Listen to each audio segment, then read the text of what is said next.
Olá, hoje é quarta-feira, 5 de maio. Aqui quem fala é Bruno Brant, assessor de investimentos da Império Investimentos. E vamos lá para o nosso resuminho mensal, falar um pouquinho do que movimentou os mercados no mês de abril, falar um pouquinho dos indicadores e também passar rapidamente aí das nossas perspectivas para esse mês e o que a gente imagina para frente. Lembrando que desde o mês passado nós começamos a fazer a versão em vídeo também. Se você tiver só ouvindo, você saiba que tem um link aí junto com esse áudio para você poder assistir no YouTube. Praticamente tudo dá para você acompanhar só no áudio, mas pode ter um gráfico ou outro aí que fica mais visível, né? Que você consegue entender melhor pelo vídeo. Vamos lá? Bom, começando aí pelos indicadores. Selic ou CDI, né, que andam juntos, fechou o mês em 0,21, que é aquela referência da renda fixa, né? O CDB do bancão dá um pouquinho menos que isso, então 0,21% no mês. Lembrando que o Banco Central começou, 45 dias atrás, um processo de alta dessa taxa Selic, né? Um ciclo de alta que a gente já não via há vários anos, né? E o mercado está aí debatendo até quando que vai essa alta, aí, especialmente para tentar segurar a inflação. IPCA, que é justamente a inflação, esse mês de abril ela já veio um pouco menor, já corroborando aí com o discurso do Banco Central que talvez essa inflação mais alta acumulada aí no período anterior fosse algo pontual, enfim, fechou aí, abriu em 0,29, a gente pode arredondar aí para 0,3. O que a gente vê é que a Selic ainda está abaixo da inflação, né? Pelo menos o acumulado do mês. Então, o famoso juro real negativo. Se você deixa o dinheiro na poupança, você perde poder de compra, né? O acumulado do ano aí, não falei do CDI, está em 0,7. E o da inflação do IPCA fechou aí o acumulado até o dia 30 de abril em 2,35%.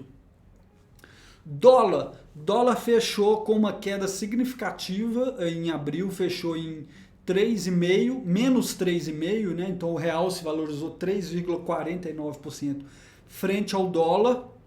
E o dólar, com isso, está com uma alta acumulada no ano de 4,56, né? Praticamente 4,5. Esse foi um movimento meio global do dólar perdendo força, né? Assim, então não é algo assim, o real virou uma moeda ultra querida, mas o real conseguiu recuperar um pouquinho, valorizar um pouquinho mais do que outras moedas, tá? E a gente está vendo isso acontecer, de certa forma, o real ganhando alguma força aí, à medida que algumas incertezas aqui no país estão diminuindo, e nós vamos falar um pouquinho disso. Ibovespa teve uma alta bacana também em abril, né, fechando uma alta de 1,94, quase 2% de alta em abril e acumulando no ano uma queda de 0,1. Então, o Ibovespa foi para praticamente 0 a 0 aí no ano, mantendo uma tendência positiva aí que a gente viu nas últimas semanas de março e abril, isso se consolidou, né? Então teve essa alta aí de 2%, foi legal para os mercados de risco, também lá fora, né? Então trazendo o S&P aí, que é como se fosse o Ibovespa, né? O índice da Bolsa de Nova York, que tem mais ou menos 500 maiores empresas lá dos Estados Unidos, fechou em alta de 5,32. A gente vê que é uma alta ainda bem mais forte que o Ibovespa, né? Muito alimentado pelo contexto de alta liquidez, que a gente já falou algumas vezes, né? Muita injeção de liquidez do Banco Central americano e a taxa de juro lá ficando no zero, né? Que é estimulativo e tende a fazer o dinheiro fluir para os mercados de risco, e não só dos Estados Unidos, como isso pode transbordar, digamos assim, também para mercados emergentes. Bolsa de Nova York, o S&P acumulado no ano uma alta de 13%, uma alta bem significativa aí, e já tem muita gente falando até de preços um pouco esticados lá fora, né? Empresas talvez começando a ficar um pouco caras. Bom, vamos para os destaques aí do mês de abril, começando pelos destaques nacionais, os destaques locais, o que a gente teve? De certa forma, acabou aquele imbróglio do orçamento que a gente comentou, né, no mês passado, né? Óbvio que nos 45 minutos do segundo tempo, se você não lembra, foi questão de nas casas legislativas, né, eles terem colocado um orçamento um pouco maior do que era possível, né, assim, era impossível manter o orçamento como estava sem romper o teto. E no final ali deram uma negociada, o Legislativo abriu mão de alguma coisa, o Bolsonaro vetou outras e isso saiu aí do meio do caminho, mesmo sem ser um orçamento ideal, né, como alguns economistas colocam, ficou algo mais factível e diminuiu um pouco a pauta de riscos aí, tá?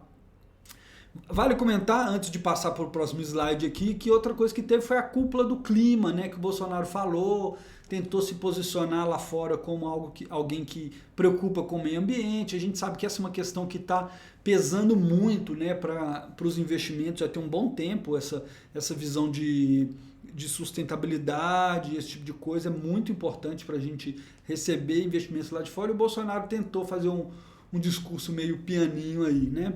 Mas enfim, nada também que tenha sido olha, né? Seguindo aqui, essa é praticamente o único slide que é mais legal você ver do que ouvir, que a gente está trazendo aqui a tal da curva de juros brasileira. Eu comecei a falar um pouquinho dela aí no último vídeo, né, no último resumo mensal aí.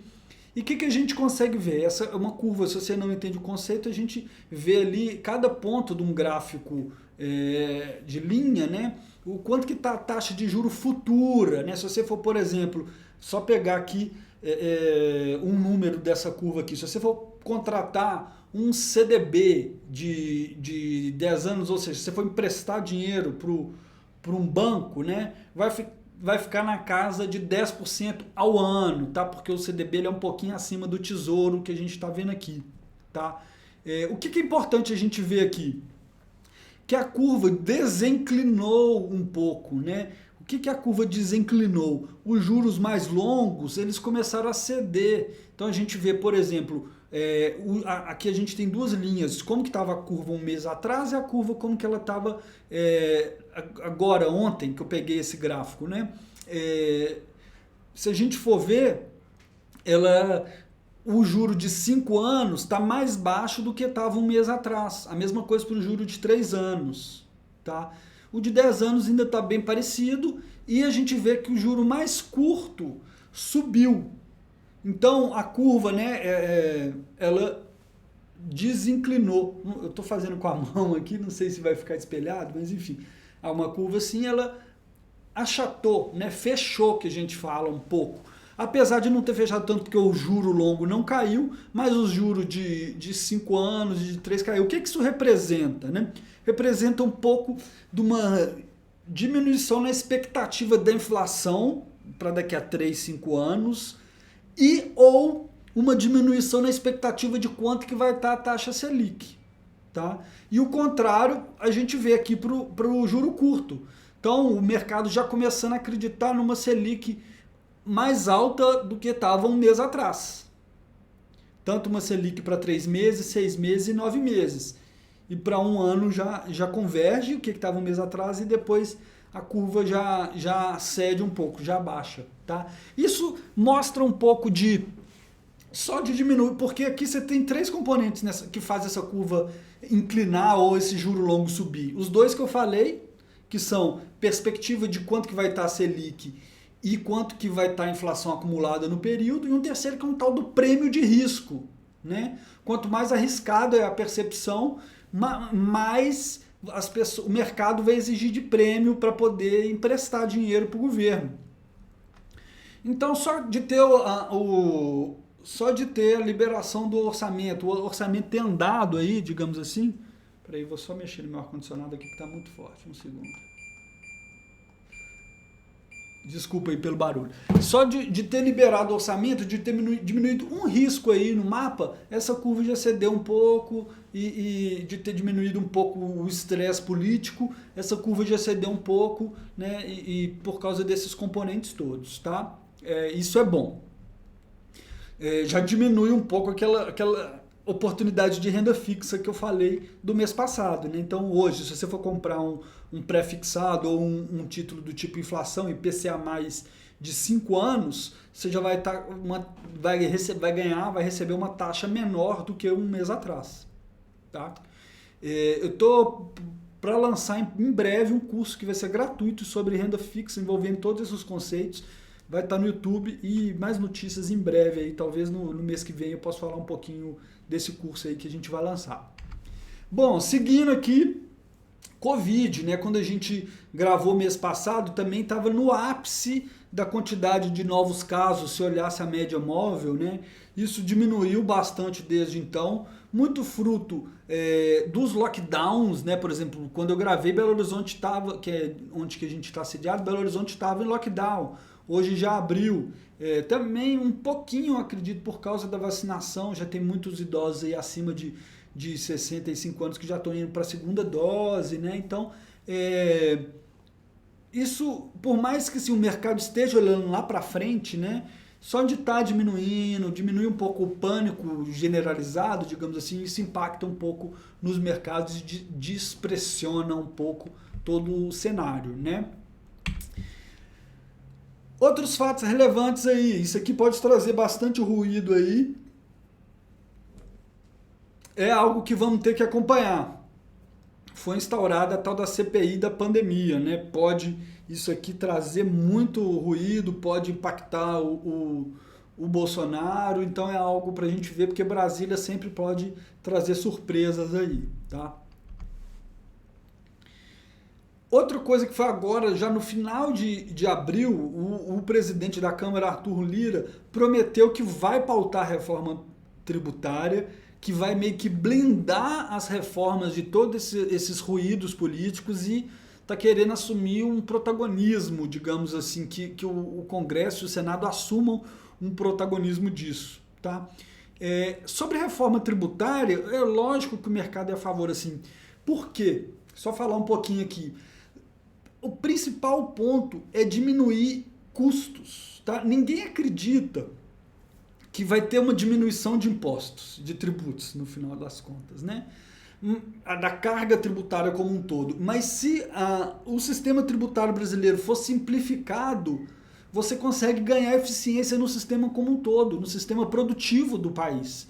Então essa é a principal esperança. Não que vá diminuir tributos, né, que os empresários vão ficar empolgados com isso. Talvez diminuir um pouco da desigualdade tributária, né, onde que os pobres pagam muito, então de certa forma pode ser até bom isso, aumentar consumo, além de ser bom para as pessoas, né, de um modo geral. A gente sabe que o Brasil é um país muito desigual, mas especialmente essa questão de aumentar a produtividade, tá? Então isso é visto com muito bons olhos pelo mercado, né, digamos assim. Não gosto de falar mercado, já falei isso, mas pelo conjunto de participantes, das pessoas que estão aí avaliando preços de ativos, né, que seria o tal do mercado.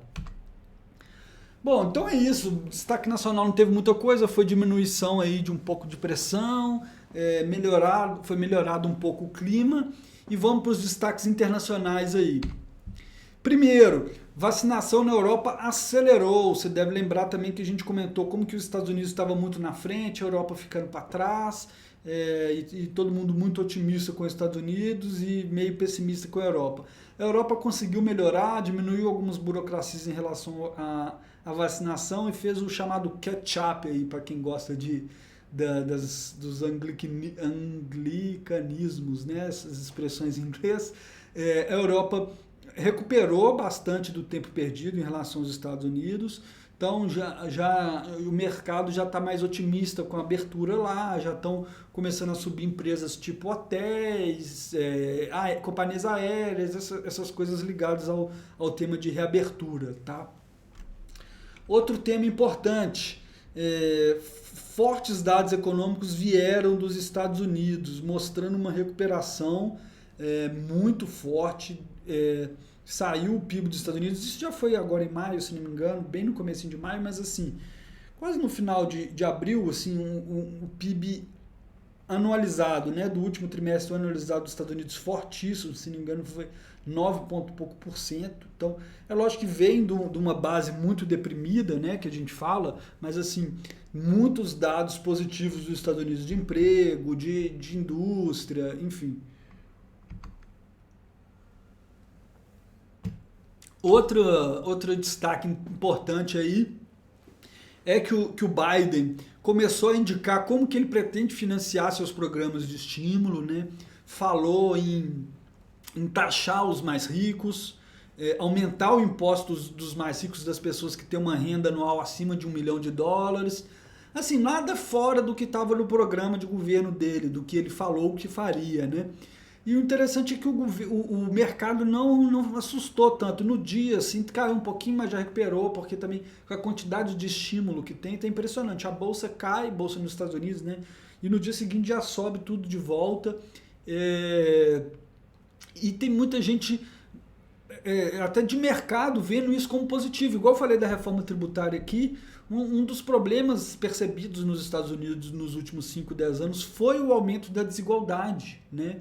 E isso pode ser que esse caminho aí dos democratas, né, de seguir essa linha, de usar dinheiro do governo, aumentar imposto, diminuir essa desigualdade, pode ser bom para a economia dos Estados Unidos, é o que tem muita gente vendo dessa forma. Tem muita crítica, o governo lá muito endividado, tem assim, coisa que a gente já comentou, como nunca na história da humanidade os governos estiveram tão endividados, né?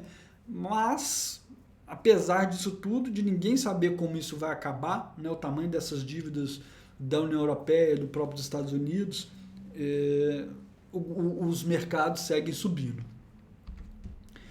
Outra pauta que está fortíssima, quentíssima, é os preços das commodities, que disparou fortemente, tá? Cobre, madeira, lá nos Estados Unidos, que tem muito usada madeira para poder fazer construção, subiu muito. Tem lugar lá nos Estados Unidos que você não encontra madeira para poder construir. Trigo, então commodities agrícolas, cobre, praticamente tudo subindo muito, tá? Um pouco por causa ainda de desarranjo produtivo devido à pandemia, um pouco por causa dos estímulos também, que faz com que põe muito dinheiro, né? Então se você compra, se é relação oferta e demanda, se está com muita oferta de dinheiro, o dinheiro tende a perder valor para as outras coisas, né? Então é algo que está muito em pauta, e isso está trazendo muita preocupação com a inflação no mundo, de um modo geral, como a gente vai comentar. Outra coisa nessa linha aí de desarranjo produtivo, faltando microchip no mundo, várias indústrias automotivas tiveram que parar a produção por causa disso. Também a Apple anunciou o resultado agora aí essa semana e falou que pode ser impactada, não só iPhone como outros. Então ainda tem algumas coisas bem desarranjadas, digamos assim, seja nos portos do mundo. Não está tudo normal, as bolsas estão subindo como se estivesse tudo maravilha, mas ainda tem muita coisa esquisita, digamos aí, como era de se esperar, né? Então, a discussão do momento é a inflação, né? Assim, nos Estados Unidos especialmente e na Europa. Por quê?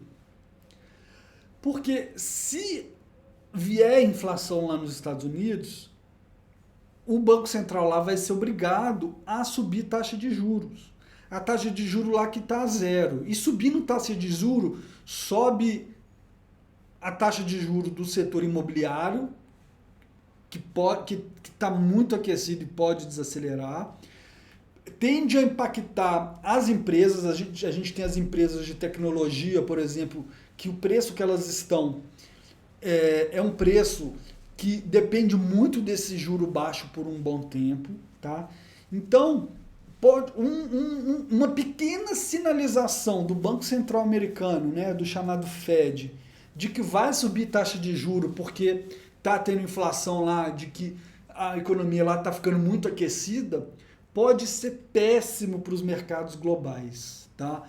Não só nos Estados Unidos, como pode respingar aqui, no sentido de que se a gente demorar a subir muita taxa de juros aqui, vai voltar a ficar aquele diferencial muito pequeno, né? A nossa taxa de juros muito perto dos Estados Unidos, e se a pessoa vai escolher investir nos Estados Unidos com a taxa de juros real positivo. E aqui com juro real negativo, para onde que você acha que vai o dinheiro, né? Então, é isso algo que está pegando muito, essa inflação. E tá a mesma coisa, o Banco Central lá fala, não acreditamos que essa inflação que está aí agora é algo pontual por causa desses desarranjos. E o Banco Central lá ainda falou o seguinte, para a gente poder pensar em subir a taxa de juros vai ser se a inflação aqui for para 2% e permanecer por um bom tempo, né? É isso que eles falam. Só que o mercado não está muito comprando isso não, tá? Porque inflação também é uma questão complicada que às vezes se o Banco Central fica atrás, mais uma expressão que o povo gosta de usar aí, né? Behind the curve, é muito usado no mercado. Se o Banco Central demorar e começar a aquecer demais, pode sair do controle, né? Assim, tem muito tempo que não tem inflação alta nos países desenvolvidos por uma série de fatores, desenvolvimento tecnológico, que é desinflacionário, diminuição do crescimento populacional, que é um fator deflacionário, tem alguns fatores aí. Mas, se voltar a inflação lá, o bicho pega. Né, por causa de subir taxa de juros. E o mercado, como eu falei, as bolsas lá estão subindo, mas estão subindo na base de estímulo, estão subindo por causa desse juro zero, injeção de liquidez. O medo de muita gente é que se isso parar e o Banco Central começar primeiro, o Banco Central lá parar de comprar título público, que os bancos centrais dos Estados Unidos e Europa continuam comprando títulos, né, como se fosse aqui o nosso Banco Central comprando tesouro. O próprio Banco Central financiando o governo. Né? Se eles pararem de fazer isso e começarem a subir a taxa de juro, é uma percepção de que talvez os mercados deem uma boa desabada. Né? Então, nós estamos num limiar bem delicado aí, e é algo que temos que ficar de olho, que já entra aí na nossa última pauta aí, que são os pontos de atenção. Então, primeiro ponto de atenção aí, olhando para abril e até para frente, né? Ritmo de vacinação, aqui, não só aqui no Brasil como no mundo. Dos Estados Unidos já está praticamente abrindo tudo, já acabando as restrições, mas ritmo de vacinação na Europa, a Índia também está muito preocupante, e especialmente para a gente aqui, o Brasil, né, ver se continua da forma que está, pelo menos, não tem mais contratempos. As questões das reformas, que nunca saem do ponto de atenção aqui no Brasil, né? Brasília também é sempre algo para a gente ficar atento, qualquer ruído pode nos impactar. E essas taxas de juros nos Estados Unidos, que a gente já falou no mês passado, e estamos reforçando essa questão de inflação lá, inflação aqui, como que vai reagir o Banco Central de lá e o Banco Central daqui, né? Ver o tanto que o Banco Central aqui vai poder fazer o que falou, né? O Banco Central aqui falou, a gente vai subir muito os juros agora, muito entre aspas, né? Subir 0,75 na última reunião, 0,75 hoje. Confesso que eu não vi, estou gravando aqui, não vi se ele realmente subiu. Tudo indica que ele ia subir 0,75 também hoje, o Copom, né? Para poder diminuir o ritmo lá na frente. Então vamos subir bastante agora para não subirmos mais, né?